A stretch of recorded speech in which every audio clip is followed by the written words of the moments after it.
బాబు అని మనము వదిలిపెడితే రేపటి నాడు పెద్దోడై కూడా వాడు చేయరాని పనులు చాలా ఘోరంగా చేస్తాడు. అట్లేం అట్లాని కాదులే గాని ఫస్ట్ ఆఫ్ ఆల్ వాడి మైండ్ సెట్ కు తగ్గట్టు బిహేవ్ చేస్తే బాగుంటది. పిల్లలాగానే ఉండాలి. ఇప్పుడు 8 years బాబు అని అంటే తల్లిని ఎవడన్నా ఒక మాట అంటేనే కోపం వస్తుంది. వాడు ఏకంగా తల్లి మీద పెట్రోల్ పోసి అంటించి ఇద్దరు కలిసి ఉరికిర్రు అని అంటే బయట వాడు కావలి కాస్తుండు, కొడుకు ఎవరు రాకుండా చూస్తున్నాడు తల్లిని చంపుతుంటే. వాడు మెంటాలిటీ చూడండి ఒకసారి. తల్లిని చంపుతుంటే ఎవడన్నా ఆగుతాడా? ఎవరన్నా పక్కింటి వాళ్ళకో వీళ్ళకో పిలిచి చెప్తాడు. అలాంటిది వాడు సైలెంట్ గా ఉన్నాడు అని అంటే అర్థం చేసుకోండి మీరు. అప్పుడు ఒకసారి కంప్లైంట్ ఇచ్చినప్పుడు పోలీసు వాళ్ళు వచ్చే ముందల వాళ్ళ డాడీకి ఇంటిమేషన్ ఇచ్చిండాడు, నువ్వు ఇక్కడ నుంచి పారిపోయి కోసం పోలీసు వాళ్ళు వస్తున్నారని. వాడికి కూడా మేము ఆ పోరాడికి కూడా శిక్ష పడాలి. ఎట్లా అంటే కనీసం 1 సంవత్సరం పాటు వాడు కూడా జైల్లో ఉన్నానుకో వాడికి భయం అనేది ఉంటది. ఈ ఏజ్ లో నేను తప్పు చేసినా అని ఒక మైండ్ సెట్ మారుతూ ఉంటది. కానీ కొంచెము పోలీసు వాళ్ళు చొరవ తీసుకొని వాడికి కూడా తగ్గట్టు చేస్తే బాగుంటదని మేము అనుకుంటున్నాం. కానీ ఇంకంతా భగవంతుడికే వదిలేస్తున్నాము ఏమన్నా కానీ అని. అమ్మా ఇప్పుడు అంత నిర్ణయం వాళ్ళ భర్త తీసుకొని చంపేసారంటే అంతకు ముందు ఏమన్నా గొడవ జరిగిందా? దాని ముందు రోజు లేకుంటే ఆ రోజే? ఏమి గొడవ లేదు బాబు, ఏం గొడవ లేదు. ఆ రోజు ఇంకా మంచి గుడికి పోయింది ఆమె. తయారై మంగళవారం రోజు పొద్దున ఎల్లమ్మ గుడికి పోయింది. గుడికి వచ్చినాక పనికి పోయింది. పనికి వచ్చి పడుకుంది. ఇంకా అసలు గొడవ లేదు, ఏం లేదు. వాడు ముందే నేను డిసైడ్ అయిపోయినాడు చెయ్యాలి అని డిసైడ్ అయిపోయింది అంతే. అది ఆలోచించుకొని వాడు ముందు ఆమె రాకముందుకు అన్ని తీసుకొచ్చి పెట్టుకోవడం చేయడము అన్ని రెడీగా ఉండడం. ఆమె ఎప్పుడు నిద్ర పోతుందా అని చూసుకుంటూ కావాలి కాసుకుంటూ ఆమె నిద్ర పోయినాక ఆ పని చేసినాడు. అనుమానాలు అంటే అతనికి ఎటువంటి అనుమానాలు ఉంటే లవ్ మ్యారేజే చేసుకుండు. కానీ ఏంటంటే ఆమె కొంచెం మనిషి స్మార్ట్ గా ఉంటది, తయారైతే బాగుంటది. పనికి పోతుంది. పని పోయిన దగ్గర మనం టైం ఇస్తారా బాబు? ఎవరైనా తొందరగా ఈ టైం మనం పోవాలని ఇస్తారు. డ్యూటీకి టైం ప్రకారం రావాలి. లేట్ అయిపోతే ఎక్కడ పోయిందో ఏది పోయినో అట్లా వాడికి ఒకలాంటి ఫీలింగ్. వాడి మెంటాలిటీ ఏంటంటే బాగా వాడికి నూరు పోసే వాళ్ళు కూడా ఎక్కువైనారు. నిజం చెప్పాలంటే వాడికి ఒకటి అని పెళ్ళం అక్కడ పనికి పోతుంది, అక్కడ ఏం చేస్తుందో నీకు చెప్తుందా? నీకు చెప్పట్లేదు కదా. ఆమె అక్కడ ఇంకేం నడిపిస్తుందో నీకేమైనా చెప్తుందా? చెప్తలేదు కదా. ఈ పక్కన ఎక్కించే వాళ్ళు ఇంకెక్కువ అయిపోయారు. అది ఇది మొత్తం వాడికి ఒక సైకోయిజం లాగా మొత్తం ఈయన మైండ్ లో పెట్టేసుకున్నాడు. నా పిల్లం నిజంగానే తప్పు చేస్తున్నట్టుంది, అందుకే వీళ్ళు నాకు చెప్తున్నారు అని ఒక తాగుడు ఉంది. తాగుతాడు, తాగుతాడన్నా. మొన్న 2 నెలల క్రితం మాల కూడా వేసుకున్నట్టు వాడు. దొంగమాల వేసుకొని పోయి వచ్చి అవతారం చేసినాడు. ఫోన్ కూడా పోలేదు ఆంటీ, ఎవరో చనిపోయారు అని చెప్పి మాల తీసి తాగి బొందలు గడ్డలు పడుకున్నాడు. ఆ రోజు సర్లే భర్త భార్య వాళ్ళు ఎన్నాళ్ళున్నా దూరంగా ఉండరు కదా, దగ్గరనే ఉంటారు అని చెప్పి రానిచ్చినందుకు ఈ రోజు ఆమె ప్రాణమే లేకుండా చేసిండు.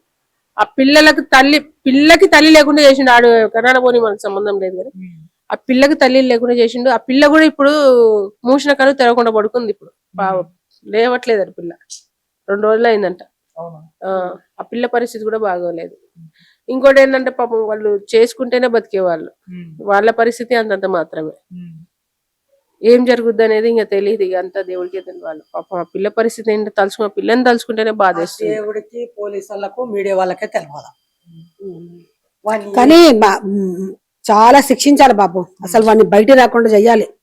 తండ్రిని మాత్రం వాడిని అసలు బయటకు వదలొద్దు. వాడిని ఉరి తీస్తే అటువంటి వాళ్ళకు ఉరి తీయాలి. అనవసరంగా మధ్యలో చేతులు తీసేయాలి, బజార్లో వదిలేసేయాలి. అడక్క తినాలే, పెట్టేటోడు ఉండడు, కడిగేటోడు ఉండడు, ఇక ఏ నీళ్ళు ఇచ్చేటోడు దిక్కు కూడా ఉండదు. అవటిల్లు పురుగులు పడి వాళ్ళే చేస్తాం. మనం చంపొద్దు. ఈ 2 చేతులు 2 కాళ్ళు తీసేసి బజార్లో వదిలేయాలి అంతే. వదిలేస్తే ఇక శిక్ష అనేది ఆ భగవంతుడే వేసేస్తాడు అంతే. దొరికితే అట్టనే చేద్దరు, సాములేసేద్దరు. సాములను పూజ అయింది, పడి పూజ అయింది. పూజ కాడ అందరు సాములు ఉన్నారు, చాలా మంది సాములు ఉన్నారు. వాళ్ళందరినీ తోసుకుంటూ ఉరుకుతున్నాడు. పొట్రలు పోసి తగలు పెట్టేసి తోసుకుంటూ పోయినట్టు. తండ్రి ఉరికిండు, మళ్ళీ కొడుకు మళ్ళీ వచ్చి మళ్ళీ ఎప్పటిలాగానే మళ్ళీ ఇక్కడ నిల్చున్నాడు. మళ్ళీ వచ్చిన అట్లా నిలబడ్డా అందరిలాగా. అదే అంటున్నా, అట్లా చేసిండ్రు బాబు. వాళ్ళు ఊహించుకుంటేనే భయం వేసి. ఏం చేయాలన్నా ఒక మీడియా తోటి సాధ్యం. ఒక మంచి చేయాలన్నా, ఒక చెడు చేయాలన్నా, ఏ చేయాలన్నా ఒక మీడియాకి ఉన్నంత పవర్ దేనికి లేదు. ఇవాళ రేపు గవర్నమెంట్ కూడా లేదు. అది వాడికి మాత్రం తగ్గ శిక్ష పడాలి. ఫస్ట్ ఆఫ్ ఆల్ ఆ పోరని కూడా సరి చేయాలి. కొంచెం మెయిన్ ఇంపార్టెంట్ విషయం ఏంటంటే వాడు చిన్నది అని చెప్పి వదిలేస్తే ఇవాళ చిన్నది కాస్త రేపు పెద్దది అవుతుంది. ఆమె ఏం చేసింది, ఏం కాదులే నా ప్రాణానికి ఏమైతుంది అని అనుకుంది, కానీ వాడు ఏకంగా ప్రాణం తీసి పారిపోయింది. ఊహించి అసలు నమ్మకంగా నమ్మింది బాబు. ఆమె 2 నెలలకు వచ్చింది కదా, మారిండేమోలే ఉండని అని నమ్మకంగా నమ్మింది. రిక్వెస్ట్ గా ఫైనల్ గా ఒక మీడియా వాళ్ళకి ఒక సజెషన్ ఇస్తున్నా, అది మీరు తప్పు అనుకోండి ఒప్పనుకోండి ఏదన్నా అనుకోండి, తెలుసుకున్నాక కూడా అదే మాట మాట్లాడితే మాత్రం బాగుండదు. ఎట్లా తెలుసా, కరెక్ట్ గా మేము చెప్పినట్టు రాసుకుంటే అది బాగుంటది, కానీ ఇక్కడ చూసిన వాళ్ళు చెప్పిందే నిజం. ఆయన ఏదో ఊహించుకొని మాట్లాడింది నిజం కాదు. ఆ అమ్మాయి చనిపోయి వాళ్ళ బాధలో వాళ్ళు ఉన్నారు. ఏదో ఒకటి అమ్మాయికి గాయాలైనాయి, అమ్మాయి పోయి పిలుచుకొచ్చింది, ఇవన్నీ తప్పుడు కూతలు. మీడియా అంటే ఒక నలుగురికి ఉపయోగపడేటట్టు ఉండాలి గాని నలుగురు తిట్టుకునేటట్టు ఉండొద్దు తెలుసా.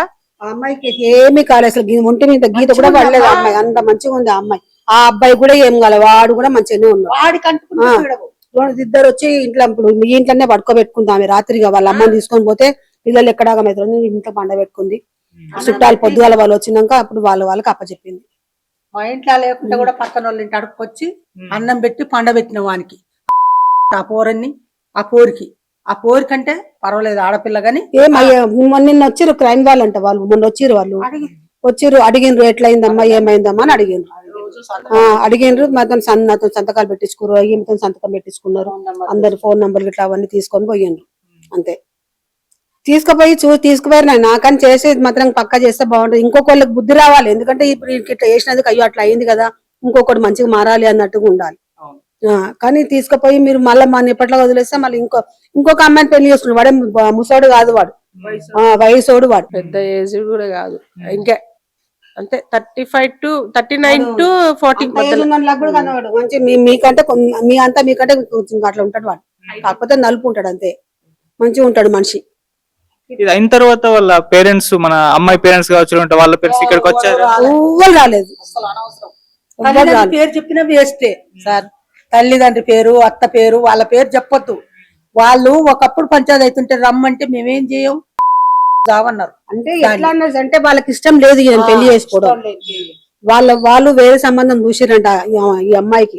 చూస్తే అమ్మాయి ఏం చేసిందంటే ఈ అబ్బాయిని నేను ప్రేమించని చెప్పి ఈ అబ్బాయిని పెళ్లి చేసుకుంది. అందుకనే వాళ్ళు ఏమైనా పట్టించుకోలేదు. మాకొద్దు ఇంకా అయిపోయింది, నువ్వు పెళ్లి చేసుకున్నావు, నీ ఇష్టం నువ్వు వెళ్ళిపో అన్నట్టుగా చూసిరు వాళ్ళు. ఇంకా ఈమె తర్వాత ఇంకొక పిల్ల ఉంది, మరి ఆ పిల్ల కూడా పెళ్లి కావాలి కదా, అట్లా అని వాళ్ళు వదిలేసిరు ఆమె. అట్లా ఇటువంటి చూసినప్పుడు ఇప్పుడు పేరెంట్స్ చెప్పిందే కరెక్ట్ ఏమో అప్పుడు అని అనిపిస్తుంది. 100% కరెక్ట్ బాబు. ఈ ప్రేమ వివాహాలు అంటారు కానీ అవి చాలా రోజులు ఉండయి నాన్న, అవి చాలా రోజులు ఉండయి. ఎందుకంటే మాట వచ్చినా ఇది చేసుకుంటారు. అదే పెద్దవాళ్ళు అయితే ఆలోచించి చేస్తారు, రేపు మేము తప్పైనా నిలబడి దాన్ని సరిస్తారు. కానీ ఇట్లా ప్రేమ వివాహం చేసుకొని వచ్చినావు, ఇప్పుడు వచ్చి నీ ప్రాణానికే పోయింది కదా, అందుకే అంటారు. మరి ఎందుకు పెద్దలు చెప్పిందని ఎందుకంటారు నాన్న. అదే చెప్పేది ఏం లేదు, ఈ ప్రేమ వివాహాలు అనేవి తగ్గించుకోవాలి నాన్న. అసలు అమ్మాయికి ఏం న్యాయం జరుగుతుందో ఏమో గానీ ఆమె అయితే చనిపోయింది, ఆమె వెళ్ళిపోయింది. వాడిని శిక్షిస్తేనే ఆ అమ్మాయికి ఏమైనా నాగం మనశ్శాంతి ఉంటది, ఉంటుందో ఏమో మనశ్శాంతి. కానీ వాడిని మాత్రం ఏమో కొందరు చేయాలి. ఏమోలే వాళ్ళ డబ్బు ఉంది, వాళ్ళు జామీన్ ఇచ్చిర్రు, బెయిల్ మీద తీసుకుపోయారంటే మాత్రం మీడియా వాళ్ళ మీద, పోలీస్ స్టేషన్ల 2 పోలీస్ స్టేషన్ల మీద మాత్రం బిర్రు కేసేస్తారు. జనాలు అట్టున్నారు ఇప్పుడు. మా గల్లి వాళ్ళే, ఏరే వాళ్ళు కాదు, మా గల్లీలు ఉన్న వాళ్ళే, ఓనర్స్, రెంటోళ్ళు అందరు కలిసి వేస్తారు. ఏదో ఉంటది కదా అని రెంట్కి ఇచ్చిన ఆలోచిస్తాం అన్న, ఏదో ఫ్యామిలీ ఉంది, పిల్లలు ఉండరు, మంచిగా ఉంటారు కదా అని ఇస్తాం. కానీ ఇట్లా జరుగుతాయి ఆలోచించారు కదా. ఫ్యామిలీ ఉంటే ఎవరైనా ఇచ్చేస్తారు, కొన్ని బ్యాచర్ల కంటే ఆలోచిస్తారు ఇల్లు ఇవ్వడం అని. ఫ్యామిలీ కదా, 2 పిల్లలు కదా అని ఇచ్చితే తరం చేసిండ్రు ఇల్లు. ఎవరైనా నిజంగా వచ్చి ఇల్లు ఖాళీ ఉన్నా ఎవరైనా రెంట్ కి ఇవ్వాలన్నా కూడా భయపడే సిచ్యువేషన్ కి వచ్చింది. ఈ గల్లీలోనే రెంట్కున్న వాళ్ళ సిచ్యువేషన్ ఎట్లుందంటే ఎప్పుడు ఏం జరుగుతుందో అర్థమైతలేదు. ఇప్పుడు ఆలోచించే సిచ్యువేషన్ కి తీసుకొస్తున్నారు. రెంట్ కి ఇవ్వాలన్నా 100 సార్లు ఆలోచించాలి ఓనర్లు. అట్లా అయిపోయింది ఇప్పుడు పరిస్థితి. నువ్వేమన్నా బిడ్డ, నేను ఒకటే మాట అంటున్నా, పోరడు బయట ఉండొచ్చు, పోరడు పోవాలి, తండ్రి పోవాలి. ఆ ఉన్న పోరికి కొంచెం మనశ్శాంతి ఉండాలి అంతే. ఆ పోరికి మేము కోరుకునేది అదే, ఏరే ఉద్దేశంగా మా చుట్టము కాదు, పక్కం కాదు, వాళ్ళెవరో మేమెవరో. అది వచ్చి 7-8 నెలలకి అందరికి మంచుకున్నది, అందరితో మంచుకున్నది, కలిసిమెలిసి ఉన్నది. అందుకే అందరు కలిసి అయ్యో అని చెప్తున్నారు. బాబు అమ్మ ఏమన్నా పని ఉంటే చెప్పమ్మా, ఏమన్నా పని ఉంటే చెప్పు చేస్తా.